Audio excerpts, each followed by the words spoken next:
Super Tuesday got off to a rocky start in Travis County. Several KXAN viewers reached out to us about delays. The Travis County election clerk tells us that was caused by no-shows and technical difficulties. One of our photographers checked out the polling location at Caldwell Elementary in Pflugerville. People we spoke with there tell us they waited in line for over an hour, and some people, as you can imagine, they were getting impatient. There's just some frustrations over the wait. Yeah, and because I think we had been here already, probably close to an hour. Probably over an hour. KXAN's Kendi Rodriguez asked Travis County Clerk Dana Dubois that exact question this morning. Are you worried about poll workers not showing up because of coronavirus? Well, she wasn't at the time. Kendi asks her what went wrong in this in-depth conversation. And we're here with Travis County Clerk Dana Dubois to talk about what happened at the start of this election day. Dana, a lot of changes happened. You seemed confident this morning when we talked about how the process would go throughout the day. What changed? And then we had a couple of situations happen. So this morning when we started finding out that we had election judges and their staffs who were supposed to operate the polling, the vote center, were no-showing.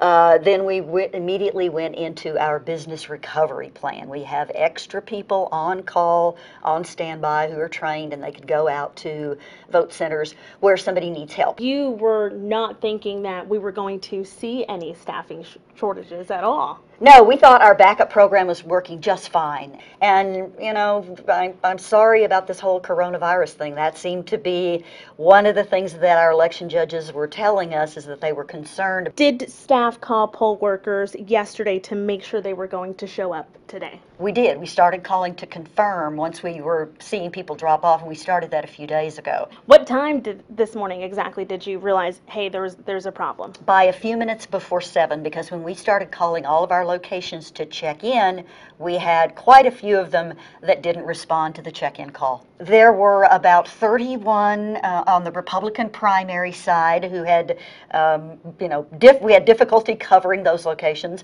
We had about 11 on the Democratic primary side where we had trouble covering those locations. And then there were another 10 or 11 who they had one staff person show up, and that person really wasn't sure of what to do, and so they left. So we had a variety of different kinds of problems, and it was up to us to jump in and make Plan B work. So how prepared is the county to handle long lines later tonight with fewer poll workers? Well, we're going to spend the rest of the day recruiting more of our standbys and having more people come in. So if anybody would like to come and work the election, we can train you today. We would love to have you come and join us. All right, and the polls close at 7 tonight, and you have to be in line by 7 to vote. Back to you. Remember, we are your local election headquarters. Get updates all night long, including in-depth analysis of what this means heading into November. It's all on KXAN and KXAN.com.